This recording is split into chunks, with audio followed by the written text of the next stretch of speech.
18. 인생을 마치다. 2001년 연말에 권력형 비리가 터져나왔다. 속칭 게이트라 불리는 것들이었다. 김대중은 비리를 용납하지 않았으나 개인의 비리가 터져나오는 것은 막을 길이 없었다. 대기업 위주의 경제 구조를 바꾸려는 노력으로 시작된 벤처붐에 편승한 비리는 김대중도 혀를 내두를 정도였다. 청와대 비서관 출신들이 비리로 인하여 김대중의 곁을 떠나갔다.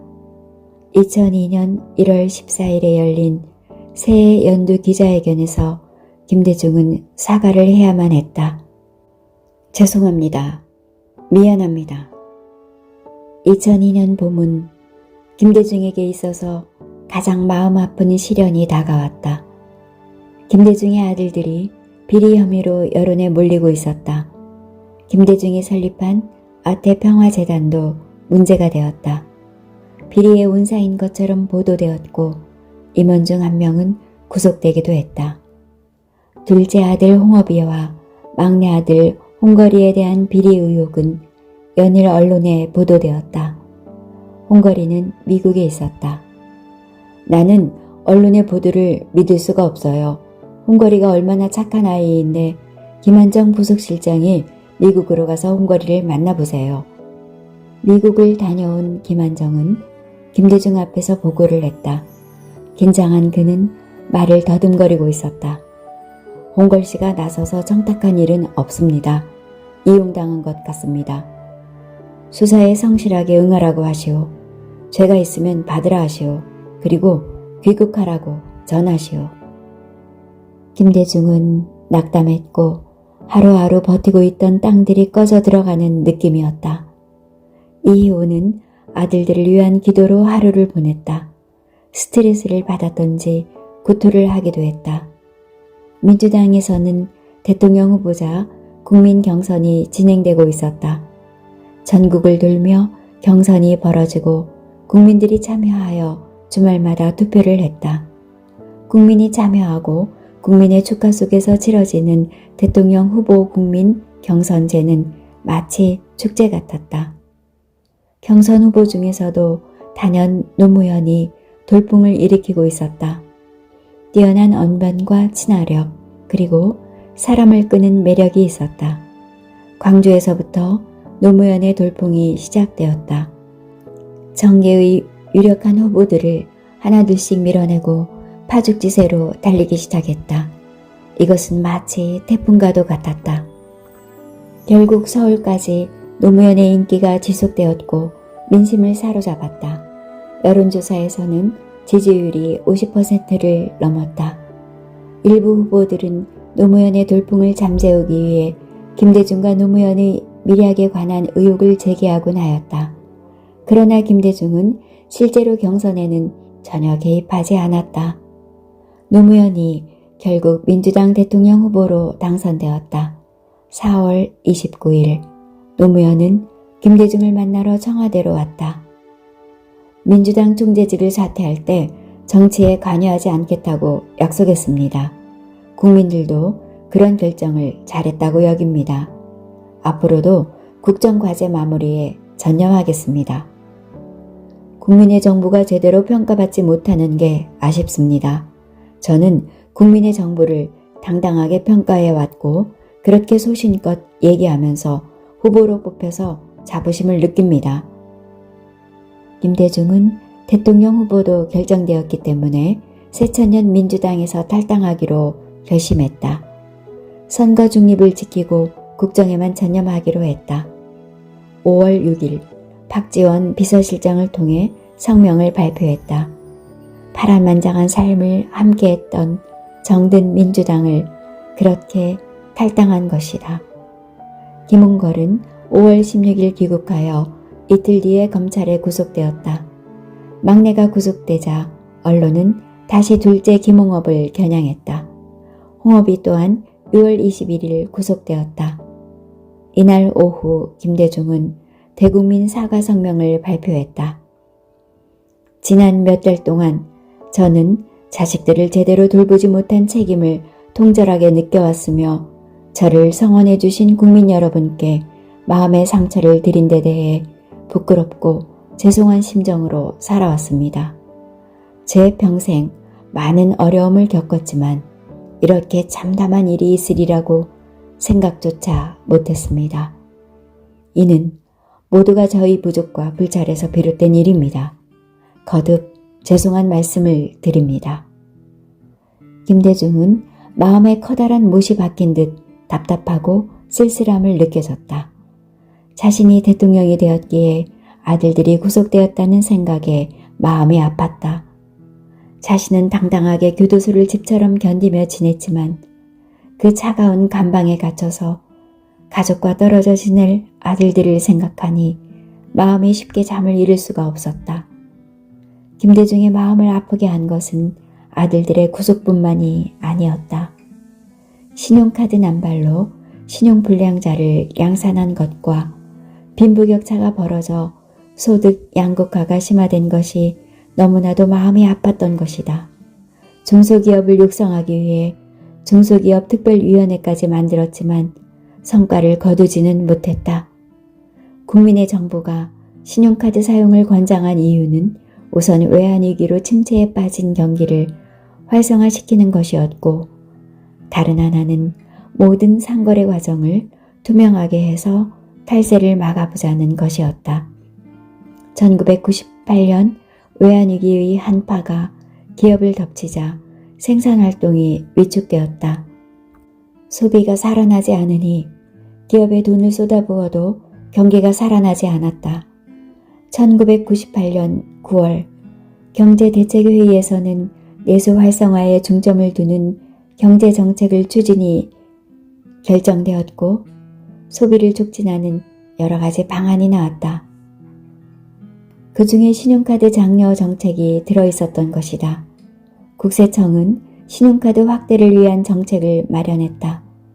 기업이 자영업자와 거래할 때는 신용카드 영수증을 반드시 발급받아 세무서에 신고하도록 했다. 병원이나 음식, 숙박업, 서비스업에서 신용카드 가맹을 의무화했다. 김대중은 신용카드 사용을 장려하기 위해서 신용카드 복권 제도를 제안했다. 그리고 신용카드 소득공제 제도를 도입했다. 이러한 정부 정책에 힘입어 신용카드 사용이 폭발적으로 늘어났다. 신용카드 사용이 늘어나면서 신용불량자도 증가했다. 신용불량자의 절반 이상이 신용카드 연체에서 비롯되었다. 신용카드 확대 정책이 신용불량자를 양산한 것이다. 신용카드 회사는 갚을 수 있는 능력을 따지지 않고 카드를 발급했으며 카드 사용자들은 수입을 생각하지 않고 카드를 긁었다. 투명한 사회를 만들기 위해서 신용사회를 추구하였지만 그로 인하여 많은 희생자가 발생한 것이다. 실업자들이 늘어났고 중산층이 붕괴되었다. 화이트칼라와 자영업이 주류를 이루는 중산층들이 실직과 폐업 등으로 극빈층으로 밀려났다.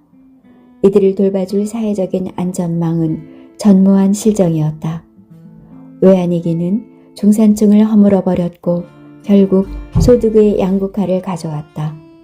한번 빈곤층이 된 이들은 중산층이 되기가 너무나 힘들었다. 고금리는 부자를 더욱 부자로, 빈자는 더욱 헐벗게 만들었다. 부유층들은 과소비를 하기 시작했고 중산 서민층은 박탈감을 느꼈다. 김대중은 자신이 대통령이 된 시점에서 이런 일이 발생하자 너무나 마음이 아프고 답답했다.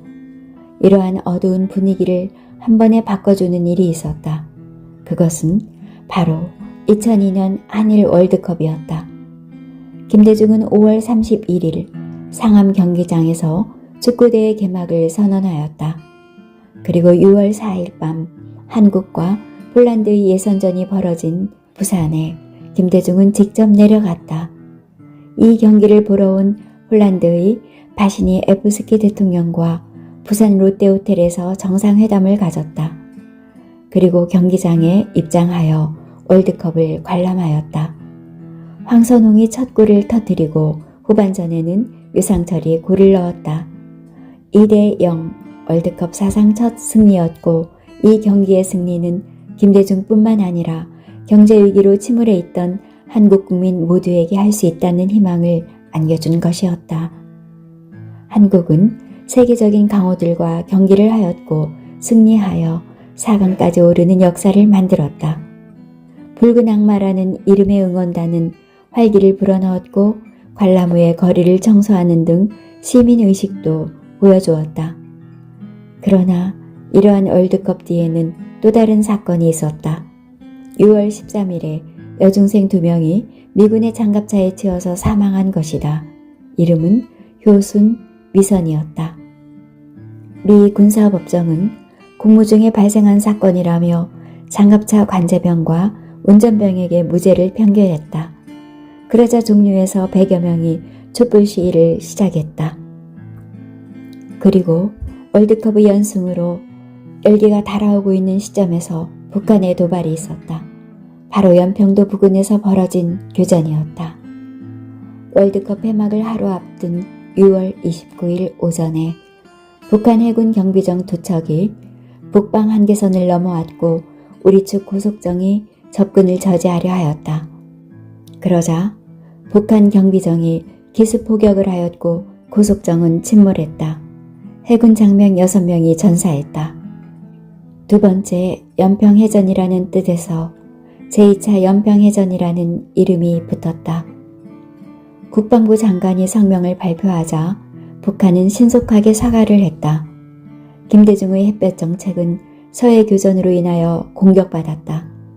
그러나 김대중은 동요하지 않고 일본에서 열리는 월드컵 결승전을 보기 위해 도쿄로 향했다. 일본 방문을 마치고 국군 수도병원을 찾아가 서해 교전으로 부상당한 장병들을 위로했다.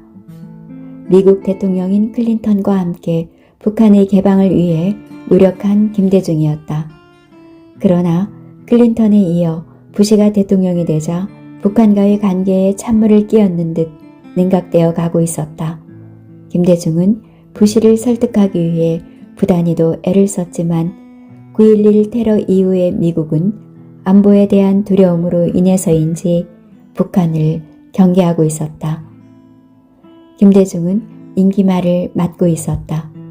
한국통신의 민영화를 마무리하기 위한 노력을 계속했고 전자정부를 만들려는 노력 또한 멈추지 않았다. 대통령 선거가 다가왔다. 노무현과 이해창의 여야 구도에 국민통합 21의 월드컵 성공에 힘입어 인기몰이를 하고 있는 정몽준이었다. 노무현은 정몽준과 단일화를 모색하고 있었다. 그리고 여론조사를 통해서 단일화에 합의했다. 그러나 선거운동 마지막 날, 그러니까 투표하기 바로 전날 정몽준 후보가 노무현 후보 지지를 철회한 것이었다. 유세장에서 차기 대통령감으로 정몽준이 아닌 다른 사람을 거명했다는 이유 때문이었다.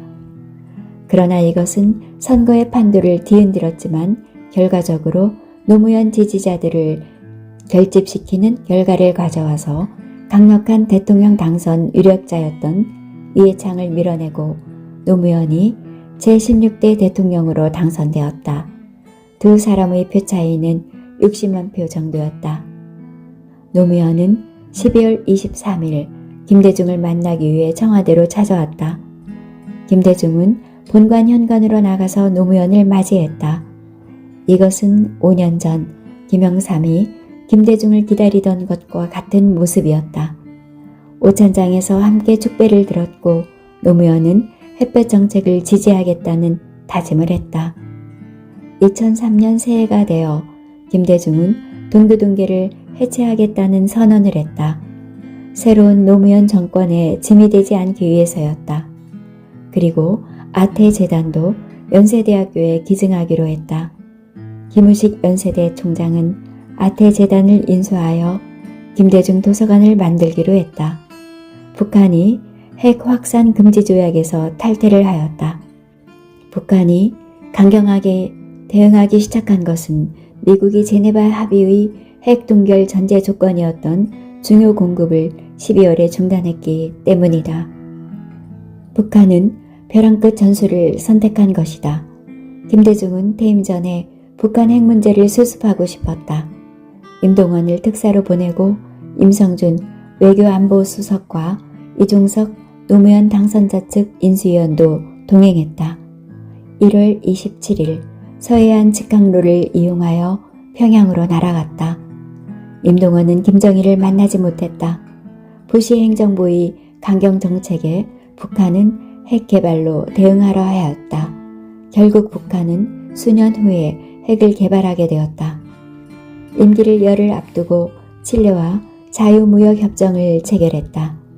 그리고 대북 송금 사건이 터졌다. 현대상선이 4억 달러를 대출받아 금강산 관광의 대가로 북한에 보냈다는 주장이 나왔다. 대출에는 청와대가 개입했고 남북 정상회담의 대가라는 주장이었다. 노무현도 검찰 수사가 불가피하다며 압박을 가해왔다. 차기 정권에 부담이 될 것이 우려되어서 김대중 정부에서 털고 가야 한다는 메시지였다. 2월 14일 김대중은 국민에게 직접 사실을 밝히는 것이 필요하다고 생각해서 방송에서 생중계로 발표를 하였다. 최근 현대상선의 대북 송금 문제를 둘러싼 논란으로 인하여 국민 여러분께 큰 심려를 끼치게 되었습니다. 참으로 죄송하기 그지없습니다. 저 개인으로서도 참담하고 가슴 아픈 심정일 뿐입니다. 정부는 남북 정상회담의 추진 과정에서 이미 북한 당국과 많은 접촉이 있던 현대 측의 협조를 받았습니다. 현대는 대북 송금의 대가로 북측으로부터 철도, 전력, 통신, 관광, 개성공단 등 7개 사업권을 얻었습니다. 정부는 그것이 평화와 국가 이익에 크게 도움이 된다고 판단했기 때문에 실적법상 문제가 있음에도 불구하고 이를 수용했습니다. 그러나 이것이 공개적으로 문제가 된 이상 정부는 진상을 밝혀야 하고 모든 책임은 대통령인 제가 져야 한다고 생각합니다. 저는 여기에 대한 책임을 지겠습니다. 북한 정권은 법적으로 말하면 반국가 단체입니다. 국가보안법에 의한 엄중한 처벌의 대상입니다. 그러나 우리는 국민적 합의에 의해서 북한에 대하여 한편으로는 안보를 튼튼히 하고 한편으로는 화해 협력을 추진하고 있습니다. 이와 같은 남북 관계의 이중성과 그리고 북의 폐쇄성 때문에 남북 문제에 있어서는 불가피하게 비공개로 법의 테두리 밖에서 처리할 수밖에 없는 경우가 있습니다. 이러한 점은 동서독의 협력 관계에서도 찾아볼 수 있습니다. 이번의 경우도 어떻게 하면 한반도에서 전쟁을 막고 민족이 서로 평화와 번영을 누릴 수 있을 것인가? 어떻게 하면 우리 국민이 안심하고 살면서 통일의 희망을 일구어 나아갈 수 있도록 할 것인가 하는 충정에서 행해진 것입니다. 저는 이번 사태에 대하여 책임을 지겠습니다. 다만 국민 여러분께서는 저희 평화와 국익을 위해서 한 충정을 이해해 주시기 간곡히 바람하지 않습니다. 그리고 모처럼 얻은 남북 간의 긴장 완화와 국익 발전의 기회를 훼손하지 않도록 최대한 아량으로 관대한 아량으로 협력을 아끼지 말아 주시기를 바랍니다. 기자 간담회를 가졌던 그날 금강산 육로 시범 관광이 시작되었다. 휴전선이 열리고 남한의 사람들이 북으로 넘어가는 역사적인 순간이 온 것이다. 어느덧 5년의 시간 동안 김대중의 곁을 지킨 청와대 사람들과 작별을 할 시간이 왔다. 요리를 해준 문문술 국장과 주방 사람들, 박성배 이발사, 조효정 코디네이터, 그리고 정리원들과 김대중은 일일이 작별 인사를 나눴다. 2월 24일 오전에 국립묘지를 참배하고 청와대로 돌아와 마지막 국무회의를 주재했다. 회의 전에 김대중은 퇴임 인사를 했다.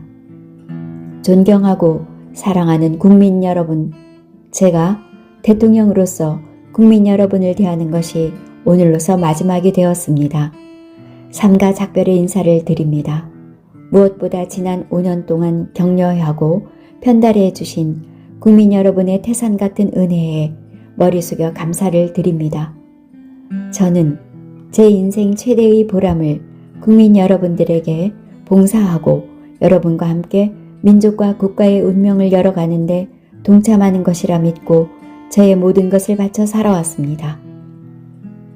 그러나 부족하고 아쉬운 점도 많았습니다. 후회스러운 점도 한두 가지가 아닙니다. 하지만 국민 여러분과 저의 정부는 지난 5년 동안 최선의 노력을 다하여 국군 융성의 큰 기틀을 잡았다고 생각합니다. 일생 동안, 특히 지난 5년 동안 저는 잠시도 쉴 새 없이 달려왔습니다. 이제 휴식이 필요합니다.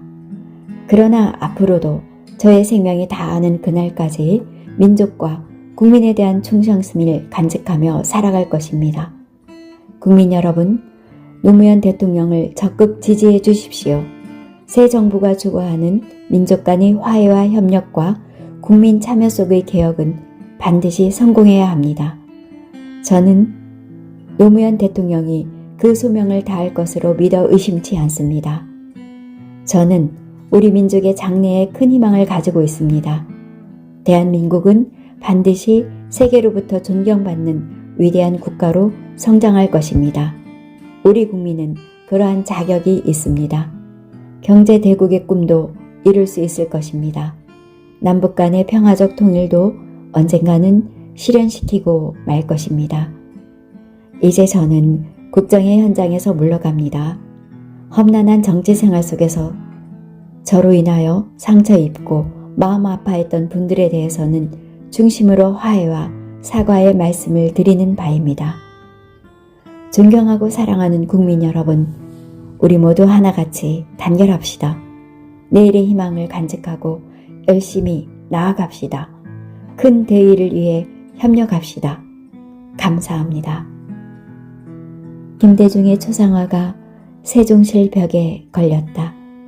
역대 대통령들의 초상화가 걸려 있었다. 국민의 정부 마지막 국무위원들과 오찬을 하고 본관 로비에서 기념사진을 찍었다. 비서실 수석 및 특별보좌관들과 기념 촬영을 하였다. 박지원, 임동원, 이기호, 최종찬, 조순용, 이재신, 현정택, 임성준, 조영달, 김상남, 박선숙, 조영재, 박금옥과 사진을 찍었다. 오후 5시에 청와대를 나왔다. 모든 직원이 도열하여 떠나가는 대통령에게 인사를 했다. 시민들도 물러나와 연두에서 박수를 치고 태극기를 흔들었다. 동교동으로 돌아왔다. 새로 지은 집은 언론에서 아방궁으로 불렸다. 김대중 본인 생각으로는 아방궁으로 불릴 만한 집은 아니라고 생각했다. 침대로 들어가 잠을 잤다. 마치 지난 5년이 꿈처럼 느껴졌다. 다음 날인 2003년 2월 25일 국회의사당에서 열린 노무현 대통령 취임식에 참석했다. 김대중의 건강은 그리 좋지 않았다. 수많은 의전 행사와 심리적인 압박으로 인하여 건강을 많이 해친 것이다. 3월 15일 노무현 대통령이 대북 송금 사건 특별 법안을 공포했다. 김대중의 간절한 호소에도 불구하고 벌어진 일이었다. 1억 달러를 지원하려고 한 것은 사실이었지만 그에 합당한 이익이 돌아오기 때문에 한 것이었다. 특검이 사정없이 진행되었다. 결국 이근영 금융감독위원장, 이기호 경제수석, 박지원 청와대 비서실장이 구속되었다. 재판이 진행 중일 때 현대의 정몽원 회장이 집무실에서 투신 자살하기도 했다. 미국은 3월 20일 이라크를 침공했다. 9.11 테러로 인한 불안감이 결국 전쟁을 일으키게 하였다. 김대중은 협심증 증세가 보여 세브란스에 입원했다. 심혈관 확장 수술을 받고 신장혈액 투석을 받았다. 이것은 처음 있는 일이었다. 앞으로는 계속해서 투석을 받아야 한다고 했다. 신장 투석은 김대중을 너무나 힘들게 했다. 집에서 투석을 받았다.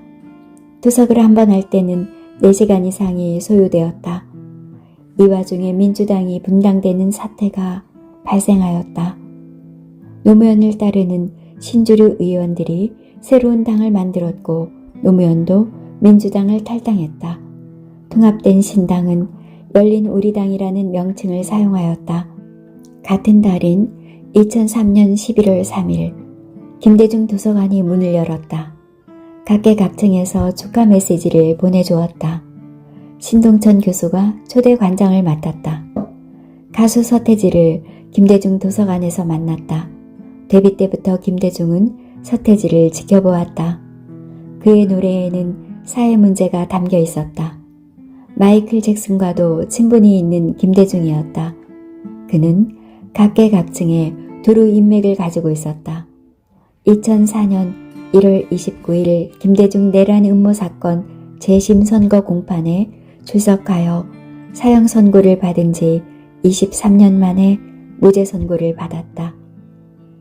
법에 의해 신군부를 단죄했습니다. 국민과 역사는 반드시 승리한다는 것을 다시 깨달았습니다. 국회에서는 헌정사상 처음으로 현직 대통령 탄핵 소추안을 가결시켰다. 노무현 대통령이 17대 총선을 앞두고 선거 중립을 위반했다는 이유였다. 열린 우리당에 대한 압도적 지지를 기대한다. 한나라당과 민주당이 함께 기습 상정하여 무기명 투표로 가결시켰다. 소추 의견서를 헌법재판소에 보냈다. 김대중은 역풍이 불 것이라고 예상했었다. 아니나 다를까 국민들은 촛불 시위를 하였고 국회에 대한 질타를 하기 시작했다. 결국 국회의원 선거에서 열린 우리당은 압승을 거두었다. 과반 의석을 차지한 것이었다. 민주당은 구석을 가진 군소정당이 되었다. 2005년 2월 10일 북한이 핵무기 보유 선언을 했다. 그리고 미사일 발사 유예 조치도 철회해 버렸다. 그리고 국가정보원이 국민의 정부에서도 불법 도청이 있었다고 발표했다. 김영삼 정권에서 유인들을 불법 도청했던 안기부 미림팀에 불통이 튄 것이었다. 김대중은 최경환 비서를 통해서 입장을 정리해 발표했다. 중앙정보부 안기부의 최대 희생자로서 도청, 정치사찰, 공장, 미행감시, 고문을 없애라는 지시를 역대 국정원장에게 했다. 아울러 일체의 불법적인 정보 수집을 하지 못